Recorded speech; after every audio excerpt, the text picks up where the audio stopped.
What's up guys, welcome back to the video. We're gonna start out today with a quick little install of an Enon 8.1 head unit installing in Danny Courtney's Mazda Speed 3. Now, I know you guys know who Danny Courtney is, but if you don't, I'll link his channel down below. Now, I just wanna say a huge thank you to Enon for sponsoring today's video. They hooked us up with an awesome head unit for Danny, and it's gonna be a huge upgrade for him. He's coming from the factory sound system, the factory head unit, and now he's gonna have Android 8.1, all of the apps, all of the features, basically similar to what I have in my car and Calvin has in his car.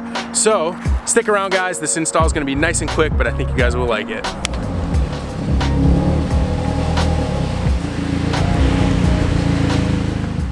Well, hello there, sir. What up? You ready? We got ourselves a dusty piece in there. It's real nice and crusty. We're putting on something real nice, so. So you have the factory head unit. Whoa, okay. Stepping back in time a little bit. So it's gonna replace this whole section here. Oh, that's pretty cool.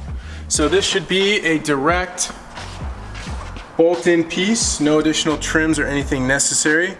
And we also have all of the wiring and everything we need to install it.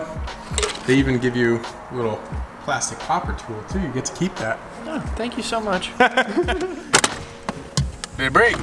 No. Oh, it snapped. No, it didn't. No, I'm just kidding. This thing just pops out. Okay. That was easy. Watch this. Antenna, antenna.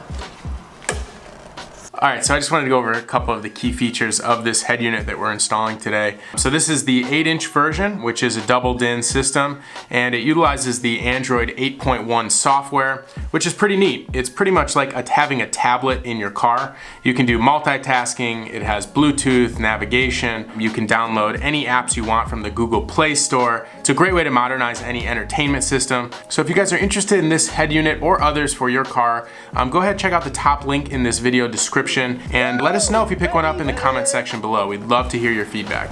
Speaking of work, come check this out, Mickey.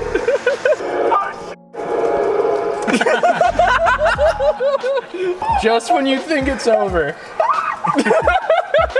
Why? Why the second time? Just batty down. Fitment is spot on now. Enon, thanks for the setup. All right, I want to say a huge thank you to Enon for sponsoring this video. Now let's get back to the normal programming. Today is the day. Today we're gonna be taking wifey's car to the DNA garage. She's coming. We're late. Louis gonna be upset, but car's loaded up. Let me show you. Car's loaded up, ready to go. That thing just wants to keep flying out, so I just put tape there for now in case we don't lose it. Oh wait. Yep, we late moving. It's your fault. All right, we outies. See you on the road.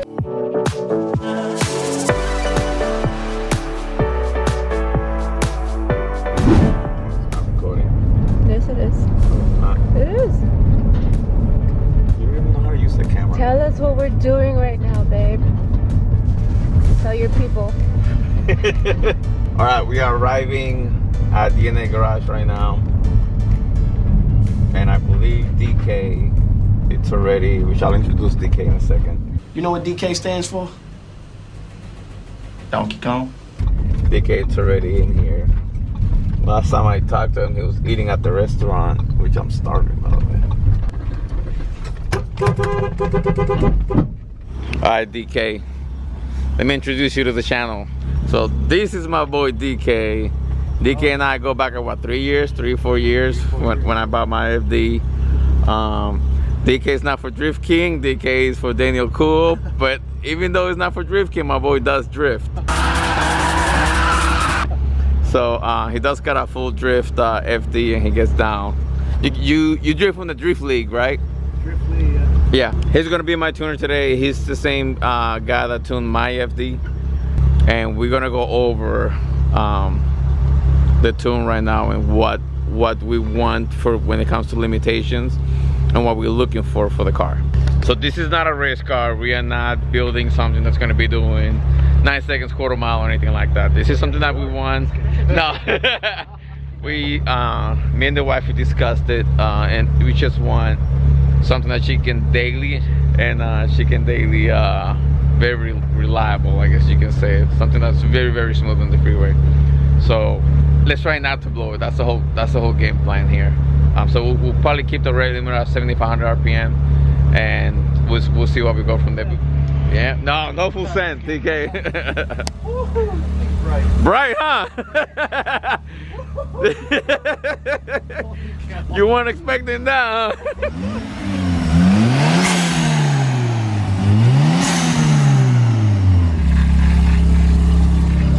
I see a little leak of something here. Alright guys, let me give you an update of what's going on. So, we first strapped the car down.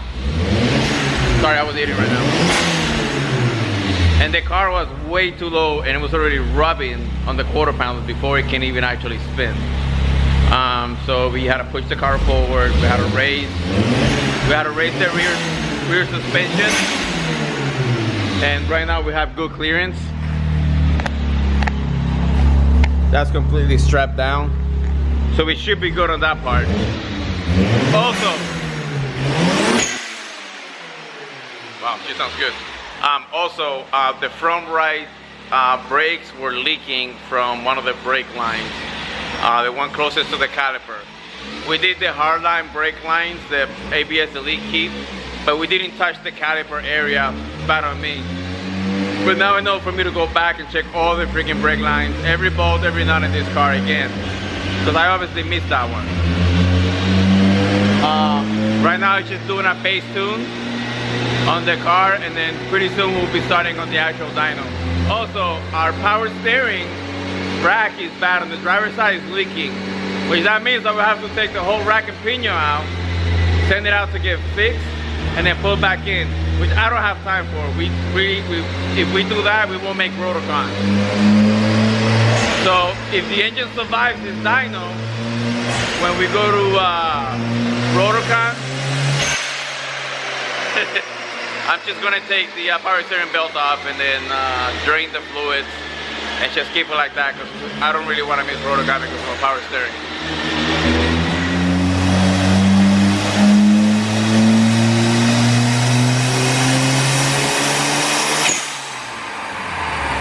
What are you doing?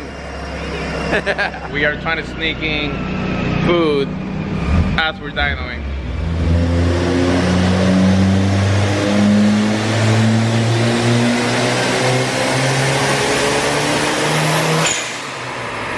Alright, so let me give you guys a quick update. All the injectors just came back from RC, and the injectors are actually the secondaries have been stuck, and for what I'm hearing, it's kind of like a normal issue that happens. So they have this little trick they use to get them unstuck again. So we're gonna go through that process right now, get them working again, and then we're gonna go right back into the dyno. So right now we just gotta get in there, unplug the secondary injectors, and they'll do their thing, and then we'll get back right on it.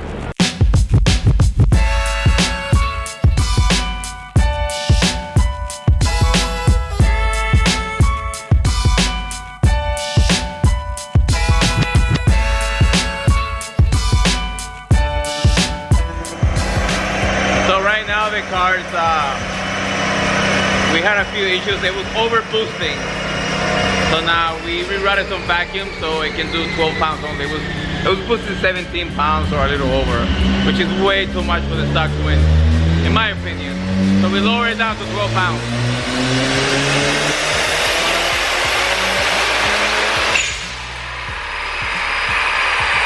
Alright, so update number 35. The innovative wideband went out of whack. DK had a portable, an extra AEM wideband, which is pretty much the same setup that I have on my little portable wideband box, but we just get a rig this so he can actually see what's going on real time. As soon as I get home, I'm just gonna replace that innovative one, take it out, and move back to the AEM. Also, we ran into the issue again that it started over boosting. So we changed some vacuums again so they can go back down to 12. This is our first dyno.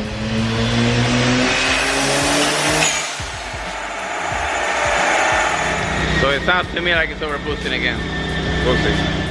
All right, update number 366. The actuator was bad, so it was overboosting again. It went all the way up to 18 pounds. DK let go when he saw that it went that high, and that happened at. Mickey's saying he set it up on purpose, so it can, so her car can be faster than my car, but nah. We replaced the actuator, and this is gonna be the first run. Can you hold it?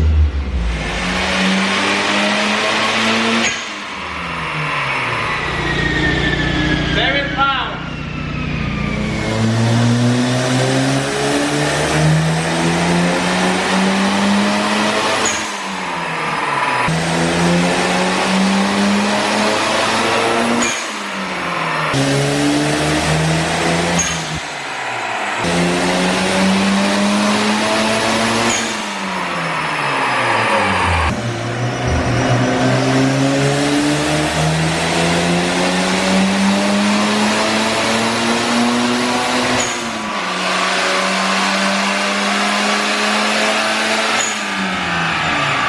These are the numbers. I talked to DK. So it gave us 212 pounds, no, 212 horsepower, 172 pounds of torque. It was at 7 pounds. We limited. After we fixed the actuator that was overboosting at 18 pounds, it put us right at 7 pounds, and that's it. There's no more, there's no less. 7 pounds is what it is. We don't have a boost controller, nor we want one right now. When we took this engine apart, it had a brand new clutch, and a lot of the parts that were around it, they appear to be brand new. So I'm guessing this motor is a freshly built motor. So we're gonna run with the 7 pounds for now. I think it's gonna be more than enough power for us to go to Rotocon and have fun with it. Talking to DK, anything with his experience, and Louis as well, anything when they start putting more than 10, 11 pounds of boost on twin turbos, which you can, but the turbos usually go out like about 6 months duration. We're not trying to do that. We're trying to have a good, reliable engine, turbos. I want this thing to last as long as possible. Also, we are also limited due to the pulleys wobbling, and that's our choice. That's my choice and the wife's choice, to be at 7,500 RPM versus being at 9,500 or 10,000 RPM. So I'm more than happy with this number. We're about to take it off the rack and take it for a spin, see how it does. Maybe you should got it. Yeah, you got it. What you doing, buddy? Trying to get this ready. You helping out? Helping out here? Helping? Are you helping out here? What are you doing, brother? You're doing? DK! Thanks, brother. Hey. Yeah. 500 horsepower minus 300. Dude, honestly, I'm more than happy with that. I was honestly a little scared, you know, because it kept hitting 18 pounds. Yeah. I was like, oh, please don't blow. Yeah, nah. You say that every time you dyno my cars. And it never happens. Right now, my car, he tuned my car 3 years ago. That thing's still rocking at, what is it, 20 pounds? 22 pounds. That was like 3 years ago. And but you have a built motor. I don't know what's. Yeah, I don't know either. But when we pulled it apart, not the motor, but like the tranny, like the clutch was brand new. Like there's a lot of stuff around that was brand new. So I'm assuming the build is new, but honestly, I don't know. That's why I feel safe with the 7 pound setup with the twins, and we just keep it at that for now. I'd get the boost controller eventually. Nah. Get it to 300. Maybe. When we come back from Rotocon, we can talk about that. Well, we're gonna get it off the dyno, and then we'll go for a quick spin.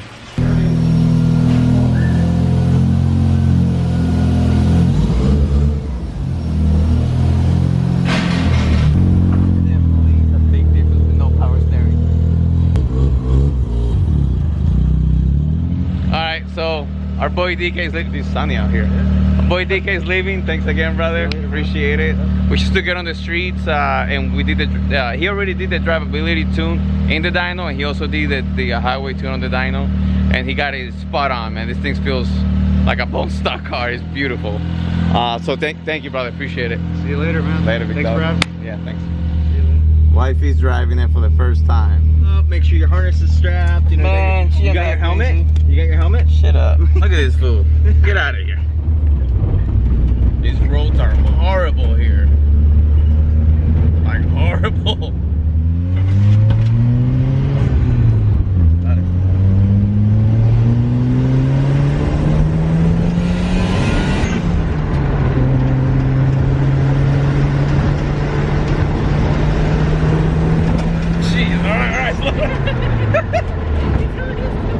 We don't have plates. We don't have plates yet, so. Really? Are you telling me to step on it? Well, I didn't think you were gonna go over that. Just try to make a U-turn somewhere.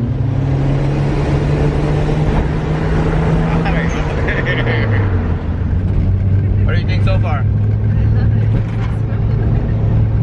I was scared that it was going to be very rocky. No, but it's a smooth ride, right? It feels like a stock Corolla.